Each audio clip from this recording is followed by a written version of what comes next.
Joined now by Dr. Rawiri Taonui, who's a retired lecturer in Indigenous Studies, who over the years has worked at AUT, Massey, Canterbury and Auckland Universities. Tēnā koe, thanks for coming on. 2.5 weeks left for Māori voters to swap roles. Those issues that Te Rata and Tommy outlined, are they unusual or are they common?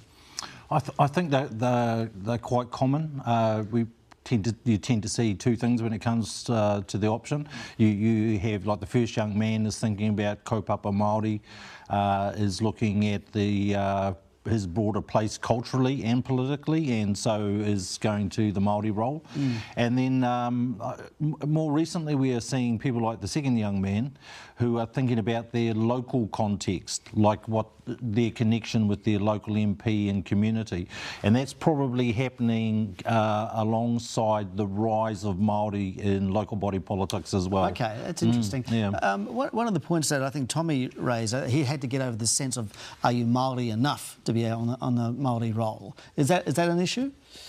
I think it's something that younger voters think about a lot.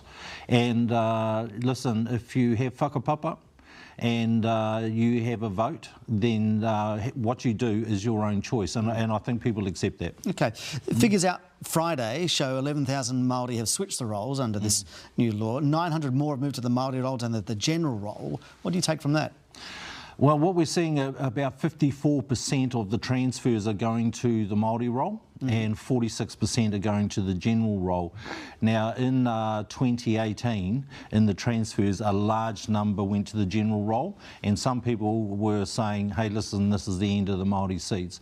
But really what the numbers are telling us is this is a return to the first 4 Māori options, where 3 to 4 times as many people were going to the Māori role as opposed to going the other way. Okay, so you talked about like a dip there and sort of representation on the Māori role. What was driving that at the time? I think that the dip wasn't a rejection of the Māori role. What it was a reaction to the declining Te Pāti Māori National Party arrangement, I think. Right, so it was dissatisfaction over that? Yes, and I think it's swinging back the other way now. Oh, so you think it's heading the other way right now? Yeah. Okay. You conducted a review for Te Pāti Māori after the last election, was it 2020? Yes. In terms of how the vote played out. What did you find there? Well, some interesting things, Simon. I mean, I think MMP plus the option has led to a revolution in Māori voting. So Māori voting now is, in terms of participation, on average is, say, 10 to 15% higher in terms of voter turnout compared to going back to 1990. Right, so there's increased participation. Increased participation. If you're looking to be the most strategic you can with your vote, what's the best way for a Māori? To vote for strong Māori candidates.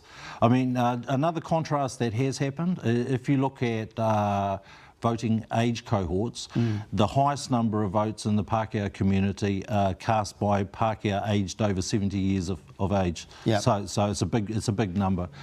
The last 2 elections, the largest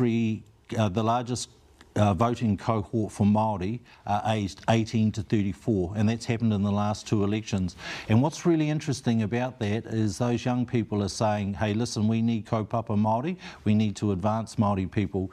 But the young people I interviewed for the Māori Party review, they also said, we want leaders that can advance kaupapa Māori, but also advance an agenda for the benefit of Aotearoa katoa. Right, so there's a broader perspective. Yes, yeah.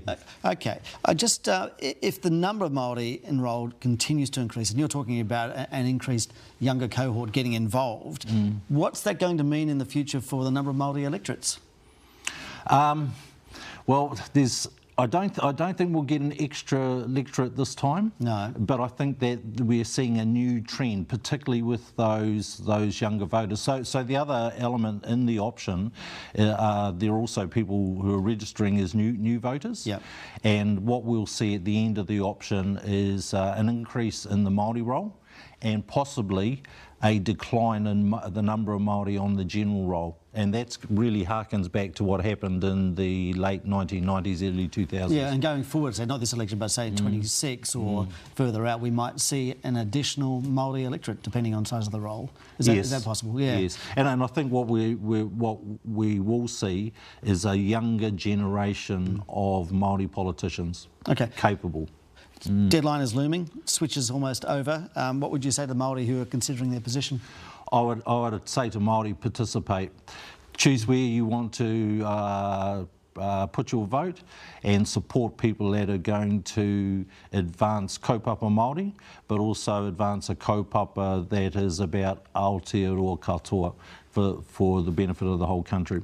Dr. Rawiri Taonui, tēnā koe, thank you very much for your time today. Ngā mihi, thank you, Simon.